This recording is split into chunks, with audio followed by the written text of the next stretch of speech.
Tá gravando. Pronto, pessoal. Vou mostrar agora aqui, na prática, exatamente o que o Ângelo estava comentando agora, né? Sobre a questão do modelo KNN. Deixa eu só apresentar aqui para vocês. A gente vai usar uma base para treinar o modelo de classificação, né? Que é uma base muito, assim, é uma base básica e bastante conhecida do ponto de vista de testar e validar modelos em geral. De novo, para quem não viu na semana passada ou não lembra, eu estou usando algumas bases desse repositório aqui, tá? Que é o chamado UCI Machine Learning Repository, tá bom? Então, depois quem quiser, vocês podem pegar as bases lá, é tudo público. Então, eu estou usando essa base aqui, ó, Iris, que é basicamente uma base que é uma base de classificação de tipos de flores, tá? Utilizando alguns parâmetros. Basicamente, ele usa o comprimento da sépala, a largura da sépala, comprimento da pétala e a largura da pétala, tá? Eu não sou botânico, mas acho que para quem já viu uma florzinha, ela tem a pétala e tem um penduricalhozinho ali, né? Embaixo, que é a chamada sépala, né? Assim, eu me lembro, né? De biologia. E aí, esses quatro parâmetros, né? Em termos de comprimento, largura, são utilizados para classificar as flores aqui em três classes, tá? Íris setosa, íris versicolor e íris virgínica. Então, eu fiz o download do dataset, está aqui, ó, vocês podem baixar, e a gente vai fazer algo semelhante que a gente fez semana passada com aquele dataset de composição de vidros, tá bom? Então aqui eu já fiz o download, aliás, o upload, né, do meu dataset, tá aqui. Lembrando, é só vir aqui, ó, upload, carregar o arquivo, tá? E aí fazer aquele mesmo processo que a gente já vem fazendo. De novo, eu vou usar o Missing Notes. O que a gente está fazendo aqui é uma boa prática, tá bom? Não quer dizer que toda vez que você for treinar um modelo, você tem que usar esse passo a passo que eu estou mostrando. Mas, até para você ter a certeza que a sua base ela está sem dados faltosos, está toda completinha, verificar quantas features, né, ou variáveis de entrada você tem, como é que está a sua variável de saída, nesse caso aqui, que é uma variável categórica, tá? Eu vou mostrar daqui a pouquinho. Aí a gente faz uso aí desse passo a passo, né, que a gente montou desde a semana passada. Hoje eu vou fazer o passo a passo um pouquinho diferente, mas vamos lá. Carreguei meu arquivo de dados, instalei aqui o meu Missing No, para a gente ver aquela questão de dados faltosos. Importei as bibliotecas que eu vou utilizar inicialmente para poder fazer minha análise prévia. E aqui, ó, eu vou carregar a minha base de dados. Por que eu estou usando como separador vírgula? Porque eu já vi anteriormente, tá, que o separador que está sendo utilizado nessa base de dados para separar as colunas é a vírgula. Então, eu vou lá e importo minha base de dados. Vou verificar aqui como é que está, né, o panorama geral da parte inicial da base de dados. Então, está tudo certinho aqui, ó. Eu vejo que eu tenho minhas quatro features numéricas e a minha variável de resposta aqui é uma variável categórica. Se é categórica, então, nesse caso aqui, eu estou resolvendo um problema a princípio de classificação. Então, as minhas instâncias estão relacionadas a uma dada classe. Como a gente viu, setosa, versicolor ou virgínica. De novo, para ver se os dados estão coerentes para serem processados, eu uso de types no meu dataset. Então, eu vejo que eu tenho 4 variáveis numéricas do tipo float64 e uma que ele está chamando de object, que eu já sei que é porque isso aqui é uma stringzinha, tá? Vamos verificar se existe algum dado faltoso no meu dataset. Não tem, ó. Tá tudo preenchido, tudo pretinho, tá? E agora, como eu tenho que minha variável de resposta ela é categórica e textual ainda por cima, eu vou verificar se está tudo certinho em termos de classificações, né? Ou seja, eu tenho várias instâncias, cada uma está relacionada a uma classe de saída. Tá, será que realmente a minha coluna de saída só tem 3 classes disponíveis? Como é que eu verifico isso de maneira simples? Não sei se vocês lembram, lá no começo da disciplina, quando eu estava dando a parte básica de programação, eu falei de alguns tipos de dados que são manipulados pelo Python. Um dos conjuntos é o set, que é esse cara aqui, ó. Então, o que é o set em Python? É um vetor, só que ele é um vetor de valores únicos. Eles não podem aparecer repetidos. Eu não tenho repetição dentro do meu set, do meu conjunto. Então, se eu tenho um vetor numérico de string, o que for, né? Ó, quando eu faço essa operação aqui, ó, dataset, na coluna class, que é a última coluna aqui, ó, class, e puxo os valores dessa coluna, eu estou gerando um vetor. Se eu passo como parâmetro de entrada da função set um vetor, ele vai transformar o vetor em um conjunto. Tudo que for elemento repetido, ele elimina e deixa somente os valores únicos. Se eu dou um print nisso, olha o que aparece para mim. Íris versicolor, íris virgínica, íris setosa. Ok, eu tenho certeza que a coluna class só apresenta valores nesse conjunto. Ou o valor é relacionado a íris versicolor, virgínica ou setosa. Não tem nenhum outro valor aí anômalo, beleza? Então, eu já sei que é um problema de classificação de 3 classes. O que é que eu vou fazer agora aqui, ó? Que aí é uma coisa que a gente vai discutir mais à frente, mas é importante já começar a entender agora. Quando a gente começa a trabalhar com treinamento de modelos, a depender do algoritmo, do método, o balanceamento de classes, no caso de problema de classificação, ele influencia muito na resposta do modelo. Então, o interessante, sempre que possível, a gente trabalhar com classes balanceadas, ou seja, a quantidade de indivíduos ligados a cada classe na minha base de dados tem que ser igual, ou pelo menos próximas quantidades, né? E aí, como é que eu posso verificar, de maneira relativamente simples, quantos indivíduos eu tenho em cada classe? Eu montei aqui esse scriptzinho, tá? Mas isso aqui não é a verdade suprema. O que é que eu estou fazendo aqui de maneira bem simples? A gente não acabou de verificar aqui que usando esse comando eu retorno as classes, né? Os valores únicos da minha classe, da minha coluna class. O que é que eu vou fazer? Ó? Eu vou agora transformar esse conjunto num array.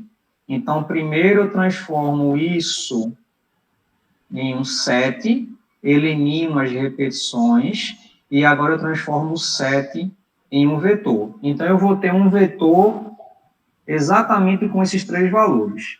Vocês vão entender por que eu fiz isso, tá? Vou criar um vetor x aqui, ó, também com o valor 0, 1 e 2.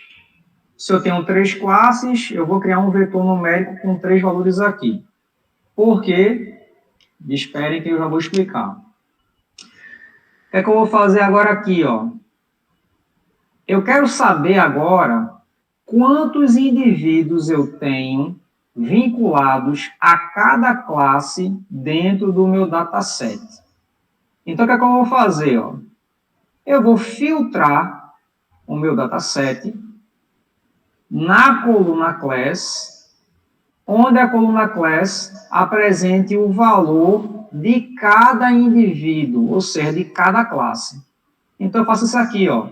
Eu faço um laço de repetição, onde a minha variável de iteração, meu iterator, vai variar dentro do vetor classes, ou seja, íris versicolor, íris virgínica, íris setosa, e eu vou filtrar aqui, ó, o meu dataset para cada vez igualando a uma dada classe. Então, no primeiro momento, o que ele vai fazer? Bem, vou filtrar todo o meu dataset para as linhas que terminam com íris versicolor. Pronto, é isso que eu estou retornando nesse trecho aqui.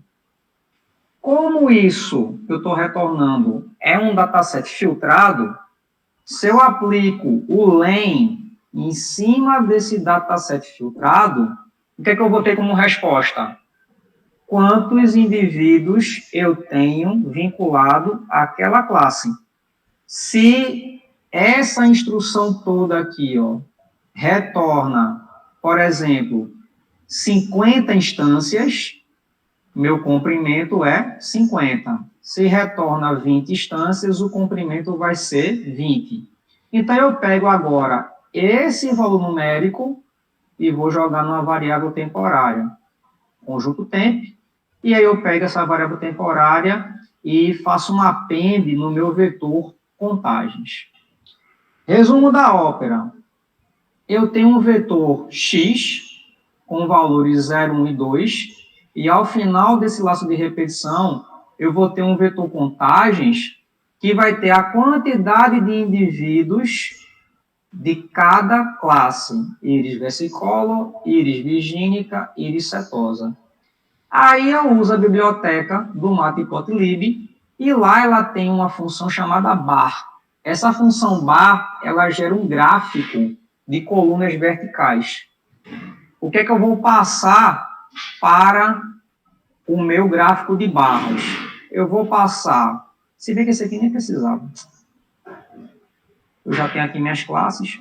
Eu vou passar quem vai ser o rótulo de cada coluna. Vai ser os indivíduos na variável classes. Está aqui, ó. Ele apresenta íris versicolor, íris virgínica, íris setosa. Quem vai determinar a altura das minhas colunas? É exatamente os valores numéricos na minha variável contagens.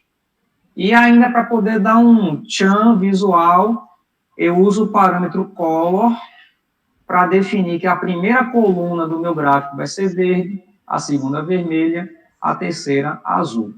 Quando eu rodo isso aqui, o que é que eu observo e tiro como conclusão? Dentro do meu dataset, cada classe possui a mesma quantidade de indivíduos. Eu tenho 50 indivíduos na classe íris versicolor, aproximadamente, né? Pode ser um pouquinho mais, um pouquinho menos aqui. 50 na classe íris virgínica e 50 na classe íris setosa. Conclusão, eu tenho uma base de dados balanceada. Todas as classes possuem aproximadamente a mesma quantidade de indivíduos. Isso para treinar modelo de classificação é uma maravilha, tá? De novo, a gente tem que tomar cuidado. Aqui a gente está pegando uma base de dados que já é o filé mignon. Muita gente já processou essa base e já deixou ela redondinha. No mundo real, isso não é verdade. A gente se acostuma muito a querer pegar uma base balanceada, mas ela muitas vezes não permite isso. Por exemplo, falhas de um equipamento. É de se esperar que o equipamento funcione muito mais tempo em regime normal do que no regime de falhas. Então, quando você vai criar um dataset para classificar condições de falhas, é muito provável que você vai ter muito menos exemplos rotulados de falha e muitos exemplos rotulados de regime normal. Você pode, de repente, ter que usar um método que já consiga entender problemas não balanceados, ou você pode utilizar alguma abordagem para balancear as suas classes. Numa aula futura, eu vou mostrar para vocês um método chamado SMOT, que ele faz esse balanceamento de classes, tá bom? Então, às vezes, a gente tem a sorte de ter a base balanceada, às vezes não. Quando não tem, eu tenho que saber o que é que eu posso fazer. Nesse caso aqui simples, 3 classes balanceadas. Então, parto agora para treinar o meu modelo. Primeira coisa, a gente tem que dizer, né? Eu vou importar aqui, ó, exatamente o que é que eu quero. Tá? Eu quero importar dentro do grupo neighbors do sklearn, né, do scikit-learn, eu vou importar o método kneighborsClassifier, é o KNN para classificação, certo?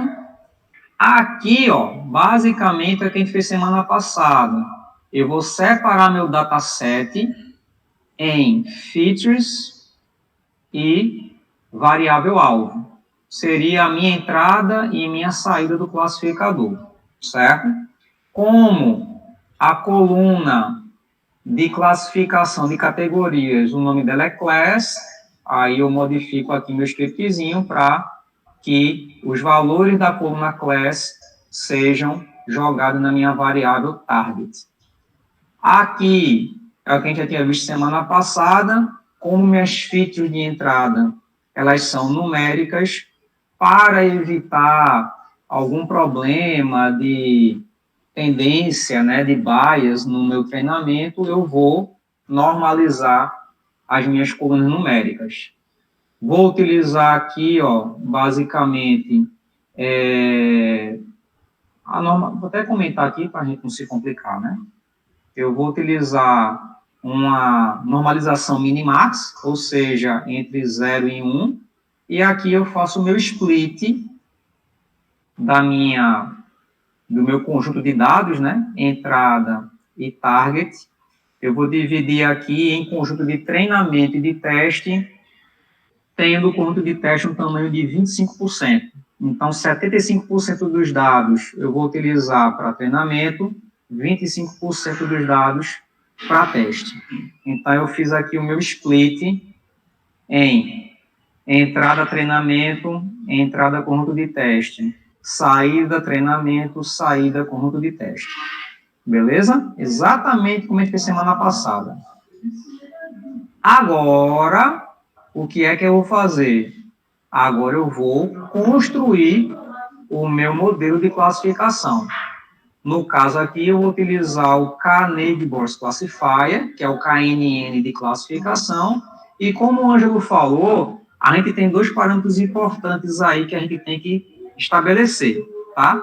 Um é o número de vizinhos mais próximos. Eu vou mostrar o primeiro exemplo aqui com 3 vizinhos. E o outro é a métrica de distância entre os elementos. Vou usar a métrica distância euclidiana, tá? No site do sklearn, scikit-learn, né? sklearn, se vocês procurarem lá por KNN, vamos lá, né? A gente tem aqui, ó, os vários parâmetros de configuração. O que é interessante depois, quem tiver curiosidade, ó, ele mostra aqui o parâmetro métrica, né? Por default, ele usa a métrica de distância Minkowski, mas você pode utilizar várias outras métricas para calcular a distância entre os elementos, né, do teu conjunto. Então, distância euclidiana, que basicamente é a raiz quadrada, né, dos pontos, né, das distâncias das coordenadas de cada ponto, Manhattan,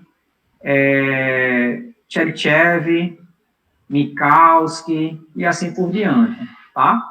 Então, aqui a gente tem basicamente 1, 2, 3, 4, 5, 6, 7 distâncias euclidianas que eu posso utilizar. Beleza? Aí aqui eu tenho métricas para valores reais, que é o nosso caso. Você pode ter métricas para vetores em espaço bidimensional, valores inteiros. Então, enfim, tem várias métricas aqui, tá bom? Eu estou utilizando, nesse primeiro momento, a métrica euclidiana. O que é que eu tenho que fazer agora? Agora é treinar um modelo.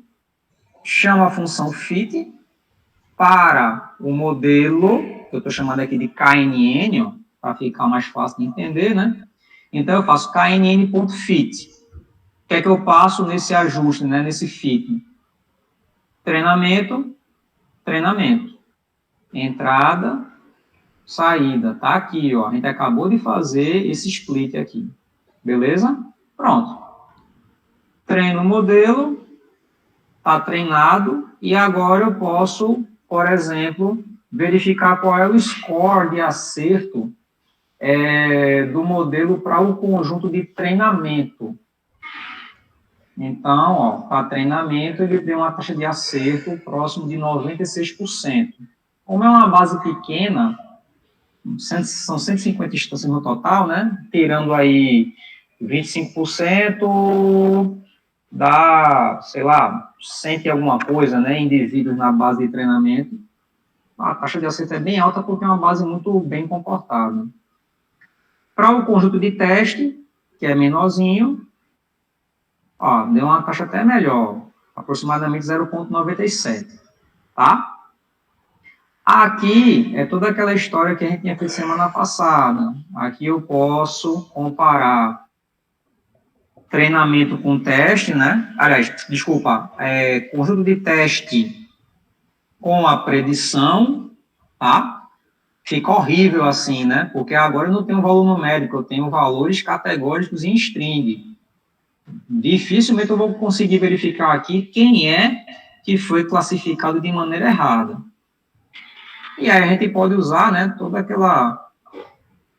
aquele recurso que eu fiz semana passada. Aí, de novo, para verificar se está realmente classificado de maneira correta, a coluna de teste com a predição fica muito ruim, tá?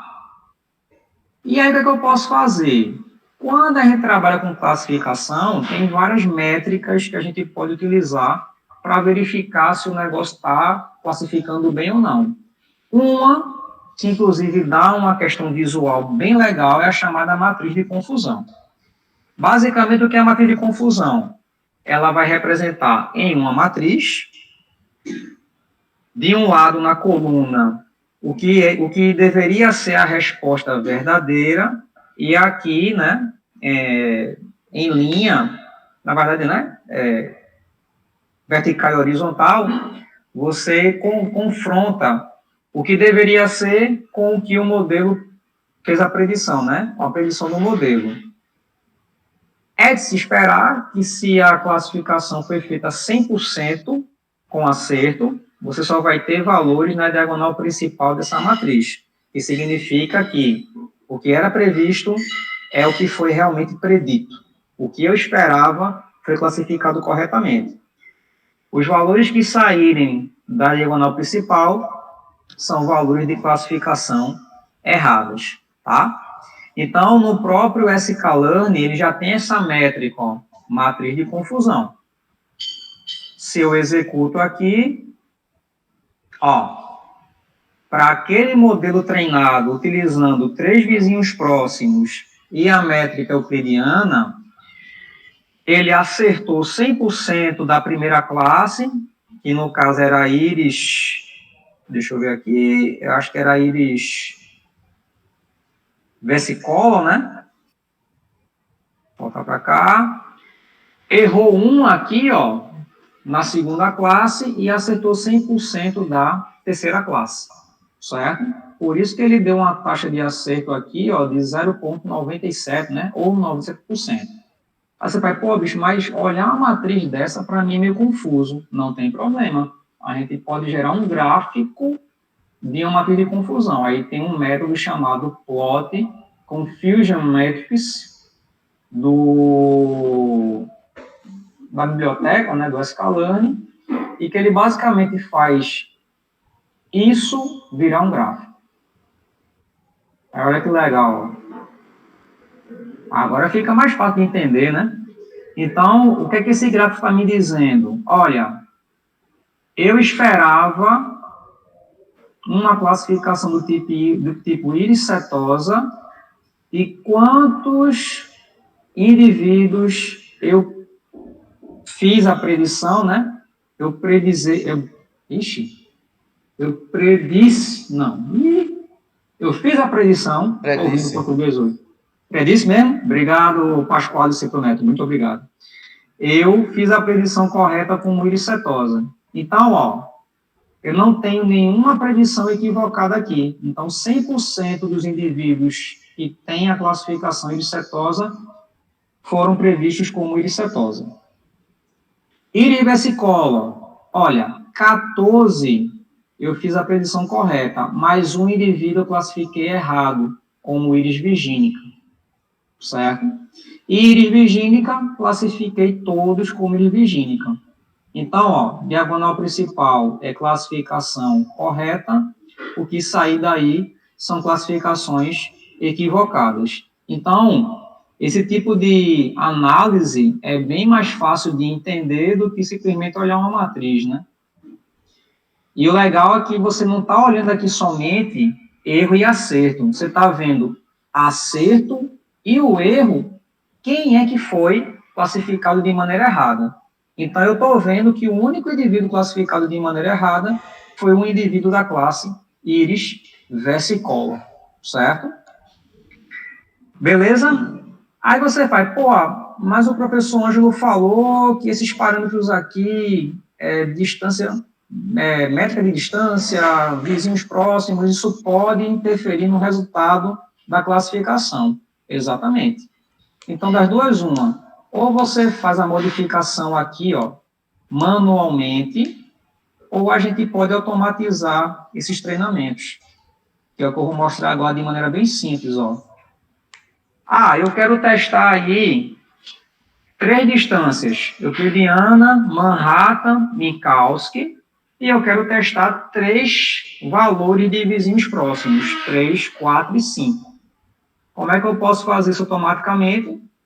Crio um vetorzinho de distâncias, exatamente usando os nomes das métricas, como o Scikit-learn aceita. Vou criar 3 valores aqui, ó, um vetor de vizinhos, 3, 4 e 5. Tá? Esse aqui eu não usei, vou até apagar aqui para ninguém se confundir. E crio aqui, ó, um laço de repetição alinhado, um dentro do outro.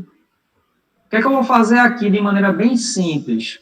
Eu vou varrer o vetor de vizinhos, então vou avaliar 3, 4 e 5 vizinhos, e para cada valor de vizinho, eu vou avaliar 3 distâncias, 3 distâncias, né? A euclidiana, Manhattan e a Minkowski, que é nesse segundo laço de repetição alinhado, tá?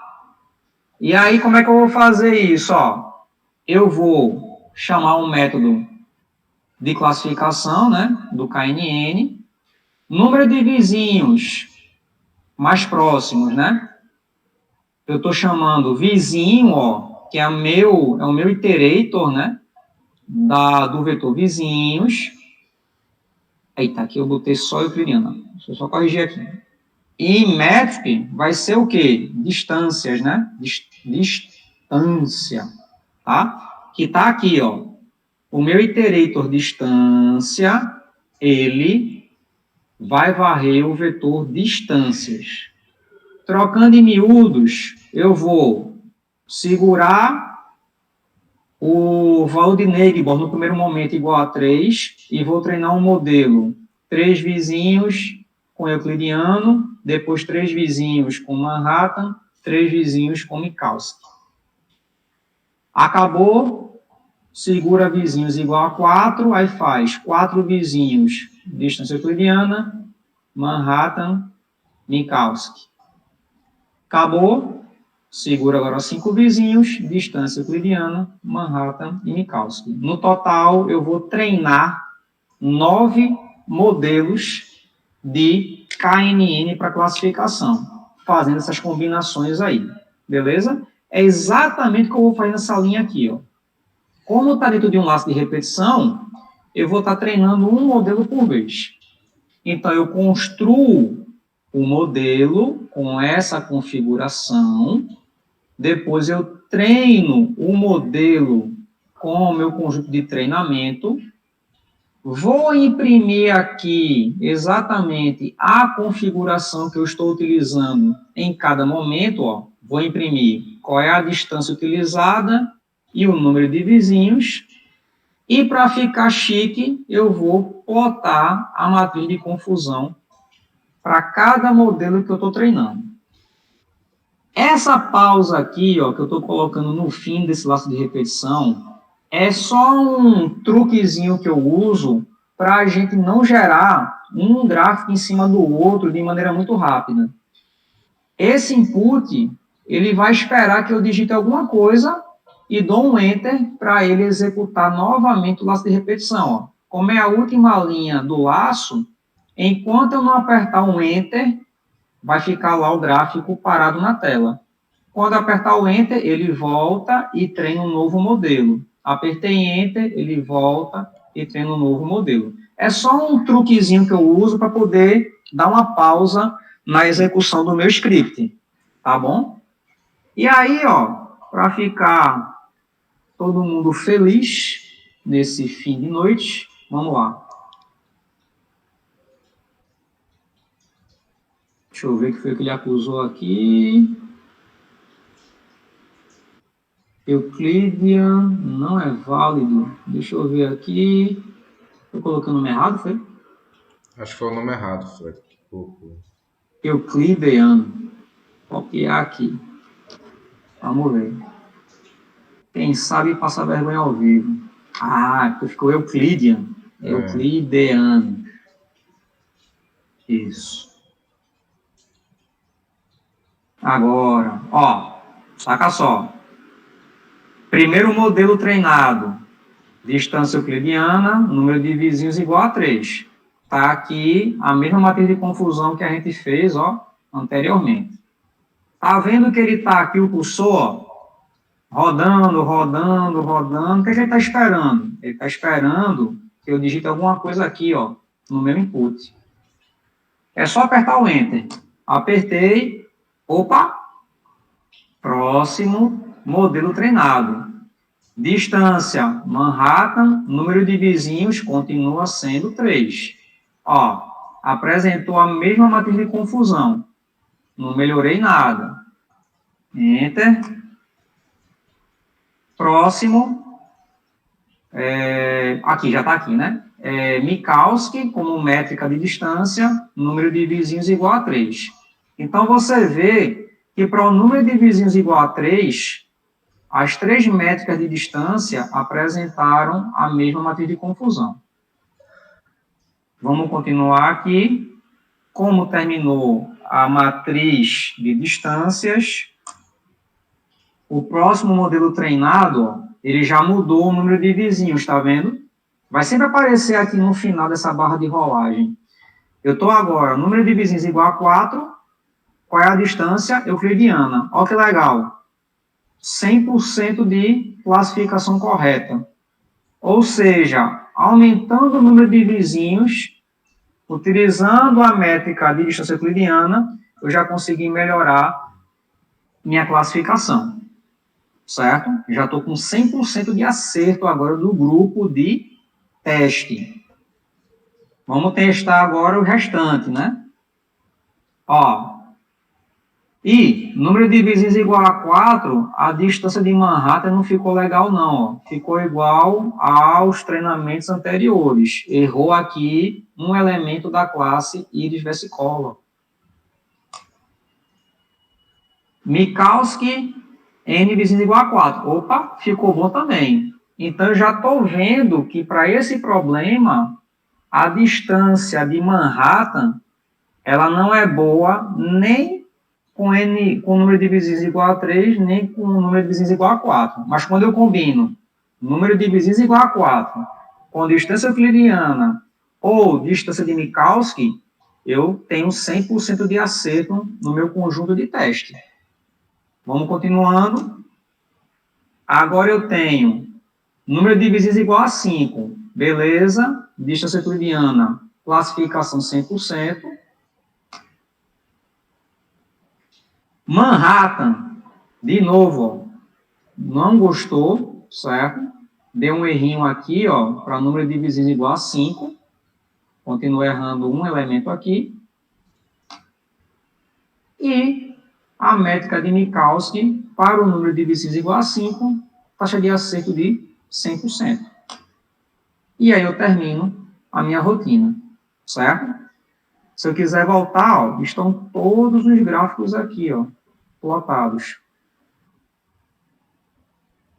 Lembra que eu ensinei como salvar os arquivos em PDF ou JPG? Eu poderia, ao invés de usar aqui, ó, o plot.show, eu poderia dar um save fig.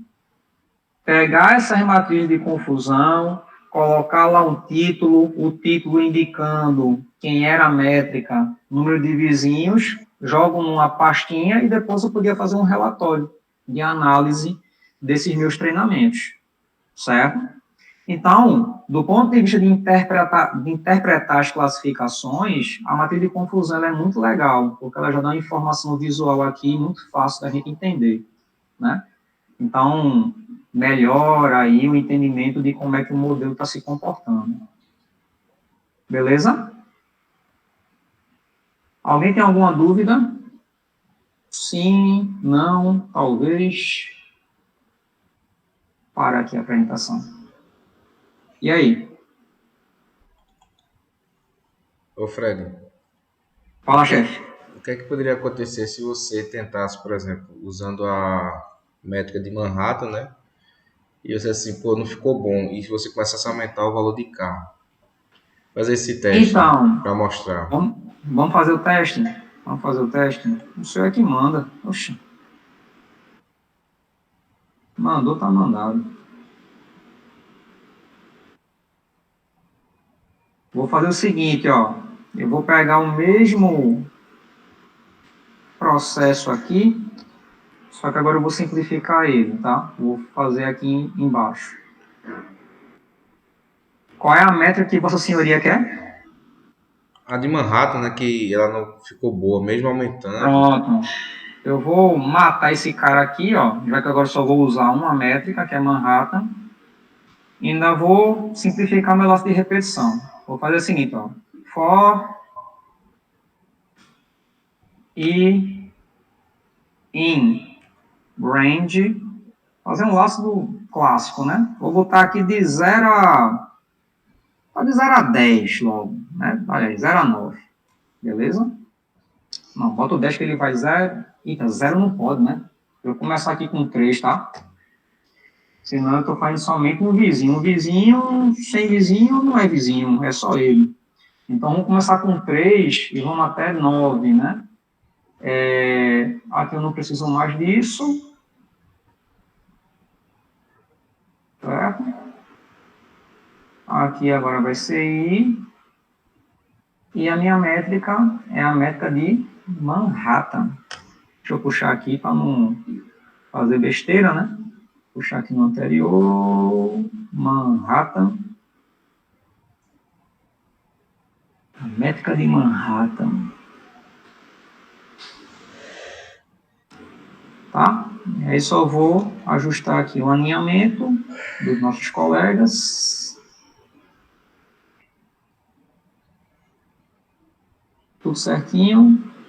Sim? Pronto, agora. Vamos lá. Aonde? Foi o win, acho que tu colocou o i. Ah, foi. Faltou o I, na verdade, aqui. Isso, agora. Pronto. Vamos lá. Já tínhamos visto isso, né? Minkowski n igual a 5. Ele começou com 5 já? Filho? Ah, nossa. Ah, não, desculpa. Deixa eu corrigir aqui. Ele está puxando lá de cima. É o I. Por isso que apareceu o 5 ali, estranho.